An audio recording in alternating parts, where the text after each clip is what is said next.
বঙ্গোপসাগরের নীল জলরাশি আর সাদা বালির এক অনবদ্য মেলবন্ধন হলো এই বকখালি। এখানকার সমুদ্র সৈকত শুধু সৌন্দর্যের জন্যই নয়, বিখ্যাত এর লাল কাঁকড়ার জন্যও। যখন সূর্যের আলো এই সমুদ্রের জলে পড়ে তখন চোখে ভেসে ওঠে এক আলাদা রকমের দৃশ্য।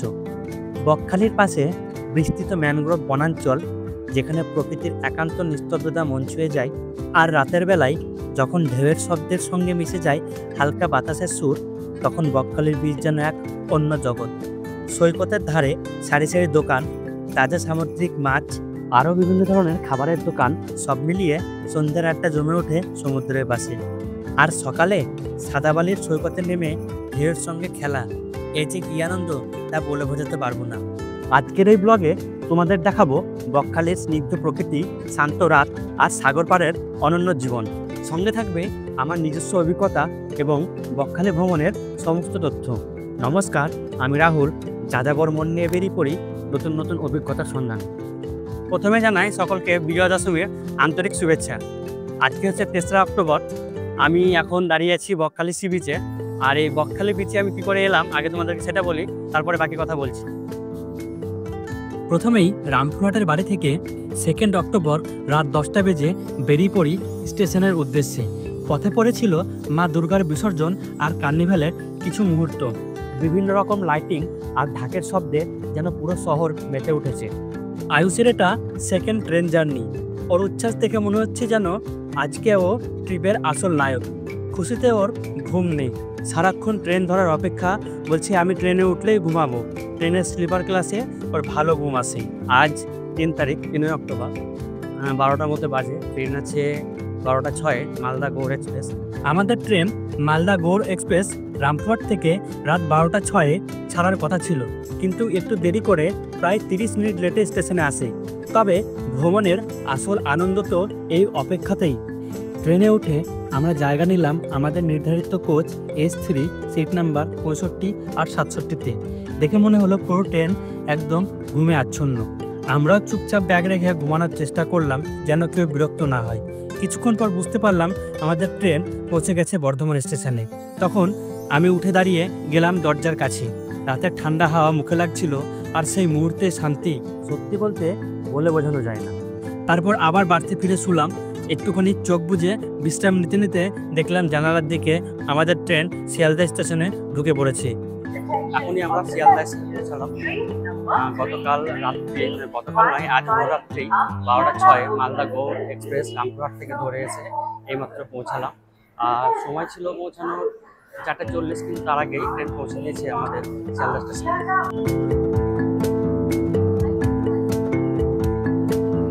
ভাবছি 5টা 20 যে নামখানা লোকালটা আছে সেটা ধরবো, আশা করছি পেয়ে যাব। আর প্রথমে আমাদেরকে সাউথের লাইনে যেতে হবে, সেখান থেকে টিকিটটা কাটি।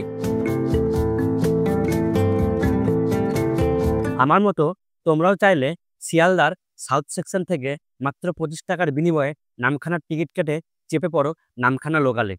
সারাদিনে অনেক ট্রেনই আছে এই বকখালি যাওয়ার জন্য, তবে বেশিরভাগ পর্যটক যারা বকখালি ঘুরতে যায় তারা সাধারণত সকাল 5টা 20 অথবা 7টা 14 লোকাল ট্রেন ধরে, কারণ এই 2 ট্রেনই সময় অনুযায়ী একদম পারফেক্ট। শিয়ালদা স্টেশন থেকে নামখানা পৌঁছাতে সময় লাগে প্রায় 2 ঘন্টা 50 মিনিট। এই সময়টা যেন চোখের পলকেই কেটে যায়, কারণ জানালার বাইরে একের পর এক বদলে যেতে থাকে দৃশ্যপট। সবুজ মাঠ, পুকুর, গাছ, ছোট স্টেশন, গ্রামের জীবন, সব মিলিয়ে একদম অন্যরকম অনুভূতি। এইমাত্র নামখানা স্টেশনে নামলাম। শিয়ালদাতে যখন ফ্রেশ হওয়া হয়নি ঠিকঠাকভাবে এবং চাও খাওয়া হয়নি, তাই এখানে একটু চা খেয়ে তারপরে স্টেশন থেকে বেরিয়ে তখন দেখবো টোটো পাওয়া যায় না বাস পাওয়া যায়, এরকম হবে সেরকম ধরে যাব। চা খাওয়া, ফ্রেশ হওয়া সব কমপ্লিট হলো। এবারে স্টেশনের বাইরে যাই। নামখানা স্টেশন থেকে বেরিয়েই চোখে পড়বে অনেক টোটো। এই টোটোগুলোই বকখালির মূল যাত্রাপথের সঙ্গী। চাইলে তুমি টোটো রিজার্ভ করে নিতে পারো, ভাড়া পড়বে প্রায় 300 টাকা। আর যদি শেয়ারে যাও তাহলে ভাড়া পড়বে 60 টাকা মাথা পিছু। তবে আমি একটু আলাদা পথ ধরেছিলাম। স্টেশন থেকে সামান্য এগিয়ে মেন রোডে উঠে টোটো নিয়েছিলাম। সেখান থেকে ভাড়া পড়লো 40 টাকা মাথা পিছু। আর যদি বাস ধরো তবে ভাড়া পড়বে 30 টাকা প্রতিজনের। নামখানা থেকে বকখালি যেতে সময় লাগে প্রায় 40 মিনিট। রাস্তাটা সরু, দুপাশে সবুজ ধান ক্ষেত, নারকেল গাছ, কখনো ছোট ছোট কাঁচা ঘর। গ্রামের এই শান্ত মিষ্টি পরিবেশে মনে হয় শহরের কোলাহল থেকে অনেক দূরে কোথাও এসে পড়েছি, যেখানে শুধু প্রকৃতি আর তার নিঃশব্দ সৌন্দর্য। আয়ুষকে বলছি চলে এসেছি বকখালি, তো আয়ুষ বলছে বক কই, এখন ওটা আমাকে বক দেখাতে হবে বকখালিতে। একটা হোটেল দেখলাম, ভাড়া বেশ কমই বললো, 400 টাকা বললো, কিন্তু রুমটা অতটাও পছন্দ হলো না। এবার ছোট্ট করে তোমাদেরকে আমি আমাদের রুমের একবার ট্যুর দিয়েছি। এন্টার করে একটা ফাঁকা জায়গা, আর এই একটা বেড, দুটো চেয়ার রয়েছে, আর একটা বড় আয়নার মতো রয়েছে, আর একটা টি টেবিল মতো আছে। রুমে কিন্তু জানলা আছে 3টে, হাওয়া খুব সুন্দর পাস হচ্ছে। গরম একটুকু নেই, আমরা নন এসি রুম নিয়েছি, কিন্তু গরমের কোনো বালাই নেই। একদম সামনে এদিকে প্রচুর গাছপালা রয়েছে, অনেক গাছপালা রয়েছে, আর ওই গাছপালাগুলো পেরিয়েই রয়েছে সমুদ্র, একদমই কাছে। রুম থেকে ওই মোটামুটি নিতে 2 মিনিট মতো লাগে। আর এই একটা বাথরুম, বাথরুমটা বেশ পরিষ্কার পরিচ্ছন্ন, মানে নতুন হয়েছে হোটেলটা, সব কিছু ঠিকঠাক আছে। যে হোটেলটা দেখলে তারই ক্যান্টিনে আমরা ব্রেকফাস্ট করছি। একটা করে ডিম টোস্ট নিয়েছি, খেতে বেশ ভালো, দামও খুব একটা বেশি নয়। হোটেলের নাম সমুদ্র সৈকত হোমস্টে। এক রাতের জন্য আমাদের ভাড়া পড়েছিল 600 টাকা।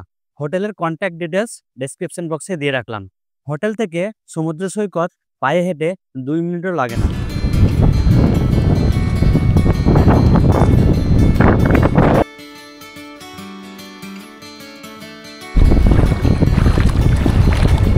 এখন বাজে সকাল 10:30 মতো, আর এখানে এখন জোয়ার নেই। আমি শুনেছিলাম যে সকাল 11টার দিকে বা 10:30টার দিকে জোয়ার থাকে, কিন্তু সি বিচে এসে দেখছি জল অনেকটাই দূরে আছে। ওই যে পিছনে দেখছো ওইখানে কিছু খানিকটা জল আছে, আর তারপরে একদম পুরো বালুচর আছে, আর ওই যে সামনে ওই যে ওইটা দেখছো ওখানে একদম অনেকটাই দূরে জল রয়েছে।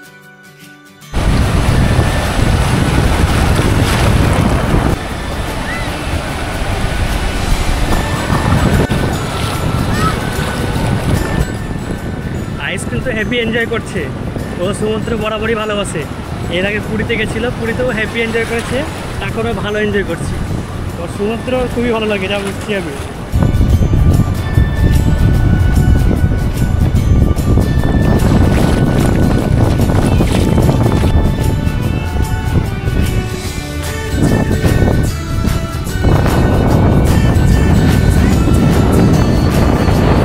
সমুদ্র থেকে স্নান সেরে এসে হোটেলে প্রায় 1 ঘন্টা ভালো ঘুম দিয়েছি। এখন 2টো মতো বাজে, এবার যাব একটু খাওয়া দাওয়া করব, তারপরে যে গাড়িওয়ালাকে বলেছি তার সঙ্গে সাইট সিনে বেরোবো। দুপুরের খাবারটা আমরা বনশ্রী এসি হোটেল থেকে করেছিলাম। টোটোওয়ালা দাদা এই হোটেলটাতে আমাদের রেফার করেছিল। এক থালির দাম পড়েছিল 100 টাকা। খাবারের গুণগত মান বেশ ভালো ছিল। আমাদের খাওয়া দাওয়া প্রায় কমপ্লিট হয়ে গেছে। এখন আমরা বেরিয়েছি সাইট সিনের জন্য। প্রথম আমাদের গন্তব্য হচ্ছে Henry island. Bakkhali bus stand থেকে যেতে ওই মোটামুটি 20 মিনিট মতো সময় লাগে। এই টোটোটা আমরা রিজার্ভ করেছি 400 টাকা দিয়ে। আজ আমরা ঘুরে দেখব 4 থেকে 5টা পয়েন্ট। টোটোর ভাড়া ওই 4 থেকে 500-র মধ্যেই থাকে। একটা টোটোতে 5 জন বসা যায়, তার বেশি নয়। হেনরি আইল্যান্ডে প্রবেশ করার জন্য টিকিট মূল্য জনপ্রতি 10 টাকা, আর টোটোর জন্য এক্সট্রা 10 টাকা। হেনরি আইল্যান্ডে প্রবেশ করেই এখানে একটা পার্কের মতো করা আছে, বিভিন্ন রকম ফুল গাছ আর বাচ্চাদের খেলাধুলা করার মতন কয়েকটা জিনিস যেরকম পার্কে থাকে, দোলনা টোলনা স্লাইডার এসবগুলো আছে। এই আয়ুষ ওই দেখে বলছে যে আমি এখানেই নামবো, একটু দোল খাবো। আমি বললাম যাও ঘুরে এসো, তোমরা দোল খাও, আমি একটু প্রকৃতির মজা নিই, চারিদিকে একটু ঘুরে দেখি। প্রতিদিন তো এরকম প্রকৃতিতে মেশা হয় না আমাদের।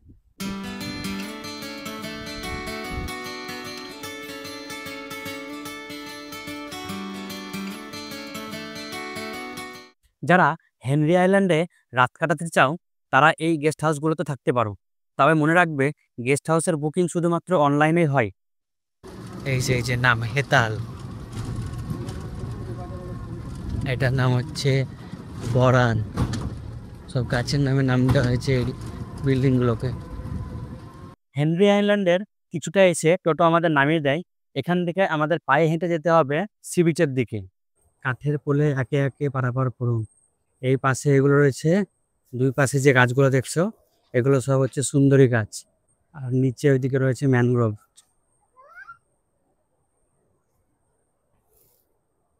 সমুদ্র এখান থেকে এখনো প্রায় 400-500 মিটার দূরে আছে, কিন্তু এখানেই তার শোঁ শোঁ শব্দ বা কলকল স্রোতের শব্দ ভেসে আসছে।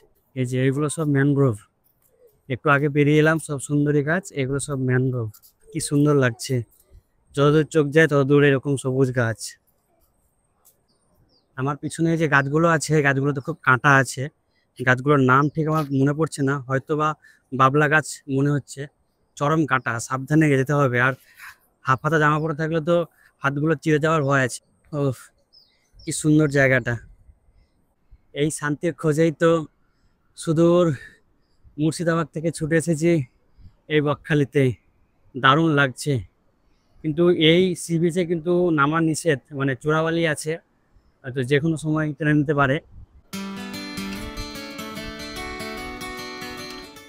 এখানে কিছু একটা ছিল মনে হচ্ছে, যেগুলো ভেঙে গেছে জলের স্রোতে, বা হয়তো কাজ সম্পূর্ণ হয়নি।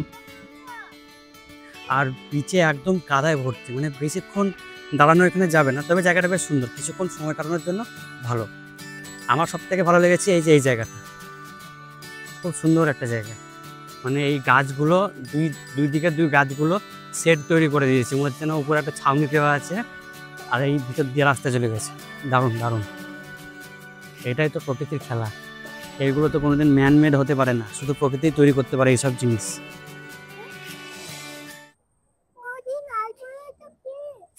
কাঁকড়া, ওটা লালপাড়াটা কাঁকড়া, লাল কাঁকড়ার দেখা পেয়েছি।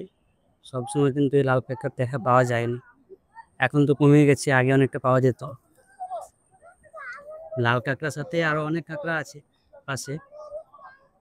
যে কোনো জিনিস একদম উপর থেকে দেখতে কিন্তু বেশি ভালো লাগে। তো হিঙ্গলেল্যান্ড একটা ওয়াচ টাওয়ার আছে, উপর থেকে দেখতে অনেকটা ভালো লাগবে তাই বললো টোটোওয়ালা। আর এখানে দেখছি রুম করে দিয়েছে, আমি যখন এসেছিলাম 2018-19 সালে, তখন কিন্তু এখানে রুম ছিল না, মাত্র ওয়াচ টাওয়ার ছিল, এখানে গেস্ট হাউসের মতো রুম করে দিয়েছে, কেউ চাইলে থাকতেও পারে। যাই হোক, উপরে উঠি, ভিউটা তোমাদের দেখাচ্ছি। আরে বাস, কি সুন্দর লাগছে। আর এদিকে ওই যে সি বিচ, পুরোটা ম্যানগ্রোভ জঙ্গল, ওই দূরে সি বিচ দেখা যাচ্ছে, ওই দেখো। আসো আসো, গোটা লাগাতে মানে ছেড়ে দাও, দেখো ভিউটা দেখো, এত সুন্দর জিনিস তুমি মিস করে দিতা। ও, কি সুন্দর লাগছে, অপূর্ব দৃশ্য। এতক্ষণ পর্যন্ত সব থেকে সুন্দর জিনিস আমি এই বকখালিতে এসে দেখলাম, সি বিচ একটা দেখেছি, আর এই একদম ওয়াচ টাওয়ার থেকে যে ভিউটা দেখলাম সেটা হচ্ছে সব থেকে সুন্দর। এবার আগে আর কী কী জিনিস অপেক্ষা করে আছে আমার জন্য, আমি সেগুলো দেখি। জায়গাটা কিন্তু বেশ নোংরা করে রেখেছে, একটু পরিষ্কার পরিচ্ছন্ন করে না, এগুলো কিন্তু করা উচিত। ঢোকার সময় টিকিট নিচ্ছে 10 টাকা করে, কিন্তু একটু মেনটেন করাও উচিত। পরের সাইড সিনিং হচ্ছে আমাদের বেনফিস হারবার, এখান থেকে ওই 10-15 মিনিটের মধ্যে সময় লাগে। এই ফ্রেজারগঞ্জ মৎস্য বন্দরে প্রবেশ করার জন্য টিকিট নিতে হয়, প্রতিজনের 5 টাকা করে টিকিট, আর টোটোর জন্য 10 টাকা এক্সট্রা। এবার আমরা চলে এসেছি বেনফিস হারবার, এটাকে ফ্রেজারগঞ্জ মৎস্য বন্দরও বলে। এই ফেরিগুলোতে কিন্তু তোমার মাছ ধরে আনা হয়, সেই মাছগুলো চলে যায় আমাদের দিকে, মানে এই কলকাতা, ডায়মন্ড হারবার, বিভিন্ন জায়গায় পশ্চিমবঙ্গের বিভিন্ন জায়গাতে যায়। আর মাছটা কিন্তু ধরে আনা হয় সকালের দিকে, এখন বিকেল বলে সব ফাঁকা দেখতে পাচ্ছ। কিন্তু আমি যে টোটোওয়ালার সঙ্গে এলাম, সে কিন্তু আগে এই ট্রলারগুলোতে করে মাছ ধরতে যেত, মানে এই 2-3 মাস হলো সে তার কাজ ছেড়েছে, কারণ ওখানে জীবনের অনেকটা ঝুঁকি আছে। এই ট্রলারগুলো আছে না, এই ট্রলারগুলোতে ওরা যখন মাছ ধরতে যায় তখন সমুদ্রে প্রায় 2 দিন 3 দিন 5 দিন পর্যন্ত থাকে। সেই সময় যদি ঝড় বৃষ্টি বা ঘূর্ণিঝড় আসে তাহলে কিন্তু ওদের জীবনটা একটু রিস্ক হয়ে যায়। ওদের কাছে রেডিও বা এমন একটা যন্ত্র থাকে যে দিয়ে ওরা জানতে পারে এবং চলে আসার চেষ্টা করে, তবুও আস্তে আস্তে যদি ওরা ওই রকম ঝড় বৃষ্টির মুখে পড়ে যায় তখন তো ওদের জীবনটা অনেকটা রিস্কি হয়ে যায়। তার জন্য আমি যে টোটোওয়ালার সাথে এসেছি সেই মাছ ধরার কাজ ছেড়ে দিয়েছে। এই যে দেখছো, এদের কিন্তু জীবন এই নৌকাতেই, খাওয়া দাওয়া সব কিছুই এখানে দিনের পর দিন এখানেই ওরা থাকে। এই যে এই ট্রলারটা বা নৌকাটা দেখছো, এটা হচ্ছে বাংলাদেশের। পুলিশে ধরে নিয়ে এসে এখানে রেখেছে। মানে ওরা মাছ ধরতে ধরতে কোনো রকম ভাবে হয়তো ইচ্ছাকৃত বা অনিচ্ছাকৃত ভাবে ভারতের সমুদ্রে চলে এসছে, তাই এগুলোকে ধরে নিয়ে এসে রাখা আছে। এই যে এইগুলো সবই বাংলাদেশের, সব নৌকাগুলোই বাংলাদেশের। এই পাশে একটা পুলিশের সঙ্গে দেখা হলো। এই যে এই যে পুলিশের এই যে নৌকাটা আছে, তো এরাই বলল যে যখন বাংলাদেশ থেকে কোনো নৌকা এদিকে চলে আসে ধরে এনে এখানে রাখা হয়। এখানে অনেক রকমের মাছ দেখতে পাওয়া যায়, আমি দেখতে পেলাম না, এবং আমার থেকে বেশি দুঃখিত আয়ুষ, ও মাছ দেখতে বেশি ভালোবাসে। ওই যে আর ওরা হাঁটতে ভালো লাগছে না, এবার ওখানে যাবে, মাছ দেখতে পেল না বলে। এবার আমাদের গন্তব্য হচ্ছে কার্গিল সি বিচ, প্রায় চলে এসেছে। এরকম সানসেট দেখতে দেখতে এক কাপ চা, অসাধারণ লাগছে। দেখো ওই দেখো সানসেটটা দেখো। এখন কার্গিল সি বিচে আমি বসে বসে সানসেট দেখছি।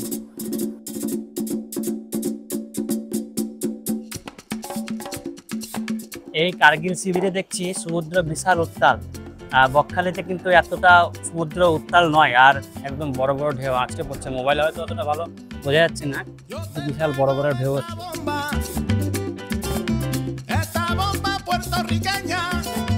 কার্গিল সি বিচ থেকে এবার আমরা যাচ্ছি ফ্রেজারগঞ্জ সি বিচের দিকে। এদিকে দেখছি একদম পুরো বাঁধের মতো একটা তৈরি করে দিয়েছে। আমি লাস্ট টাইম যখন এসেছিলাম তখন এসব কিন্তু ছিল না, একদম ডাইরেক্ট সি বিচ ছিল, একদম ডাইরেক্ট সি বিচে দেখা যেত। এখানে দেখি উপরে উঠতে হবে, বাঁধিয়ে রেখেছে সব। ওই যে দূরে যে কার্গিল সি বিচটা দেখলাম আর এটা ওটা একসঙ্গেই জয়েন হয়েছে। এটাই হচ্ছে ফ্রেজার সাহেবের বাড়ি, এখানে আগে থাকতেন ফ্রেজার সাহেব, তার নাম অনুসারে এই জায়গাটার নাম হচ্ছে ফ্রেজার।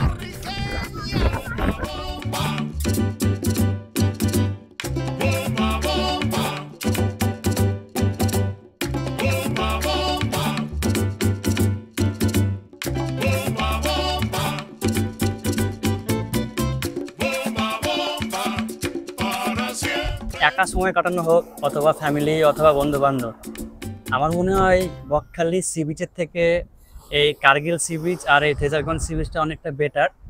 আর জলটা একদমই কাছে, বকখালি সি বিচের জলটা অনেকটাই দূরে, যার জন্য আমার এটাকেই বেশি ভালো লাগছে।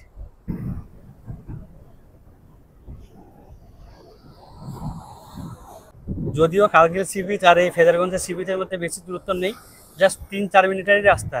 ওই যে ওই সোজা আছে, ওইদিকে আছে কার্গিল সি বিচ, ওই যে ওখানে দেখা যাচ্ছে একটু টার্নিং গেলে মানে 3-4 মিনিট মতো হাঁটলেই পাওয়া যাবে। এই সমুদ্রটা মনে হচ্ছে বেশি উত্তাল। বাস এই দেখো, এই পা ছুলো বলে জল আমার।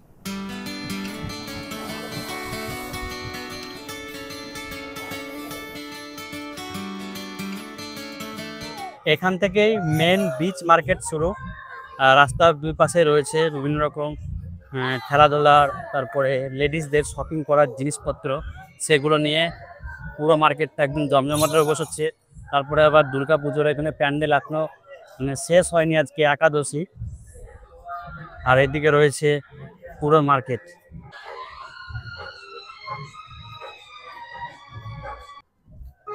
আয়ুষ তো এদিকে যা দেখবে তাই বলবে এটা নেবো ওটা নেবো। একটু আগে একটা বাচ্চা কাঁদতে কাঁদতে গেল, ও একটু পরে কান্নাকাটি শুরু করে দেবে। এই দেখো এটা নেবো ওটা নেবো সেটা নেবো পরে। আর এত খেলনা সাজিয়ে রেখেছে, কোনো বাচ্চা খালি হাতে এখান থেকে ছুটতে দেবে না ওরা। এই দেখো আয়ুষ,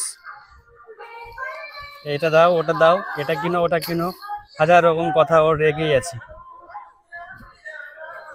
এই রাত্রিবেলাতেও এত হাওয়া দিচ্ছে, আর সি বিচে এত পরিমাণে বালি, মানে হোটেলে গিয়ে আবার আমাদেরকে স্নান করতে হবে, তাছাড়া আর কিছু উপায় নেই। লাস্ট টাইম এসেছিলাম অফ সিজনে 2018 বা 19-এ, আগেও অনেকবার বলে ফেলেছে কথাটা, তখন কিন্তু এতটা জমজমাট ছিল না। এখন তো অনেকটাই জমজমাট হয়ে গেছে।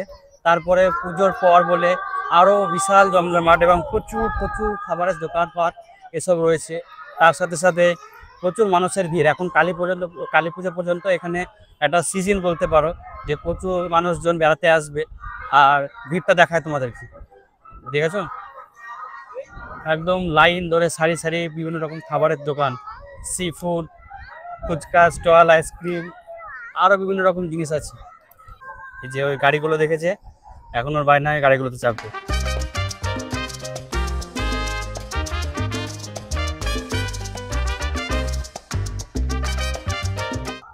লাস্ট টাইম যখন বকখালি এসেছিলাম, একদম প্রাণ ভরে লবস্টার, কাঁকড়া, তারপরে চিংড়ি এসব খেয়েছিলাম।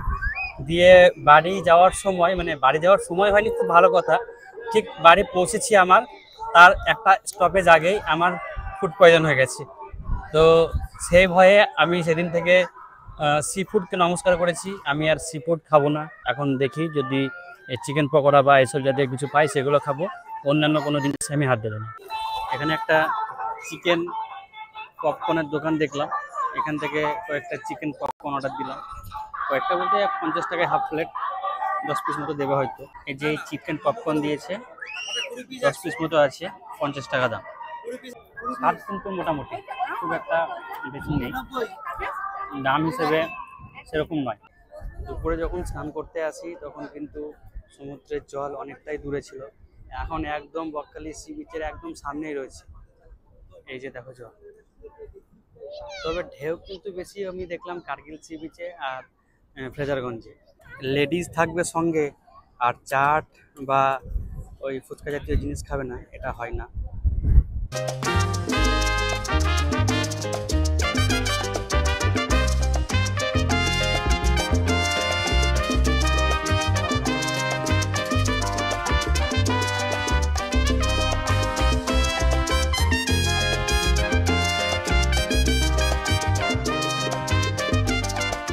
আই লাভ বকখালি কিন্তু খালি নেই, এখানে পুরোটা ভর্তি আছে মানুষজন, সব সামনে এখানে বসে আছে। এগুলো এগুলো কত করে? এগুলো 40।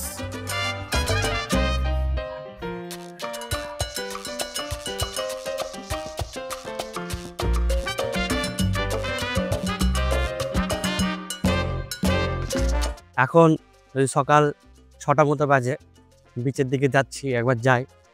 আর সকালবেলা সমুদ্রের সৌন্দর্যটাই আলাদা, দেখতে খুব ভালো লাগে, একদম শান্ত স্নিগ্ধ একটা পরিবেশ থাকে।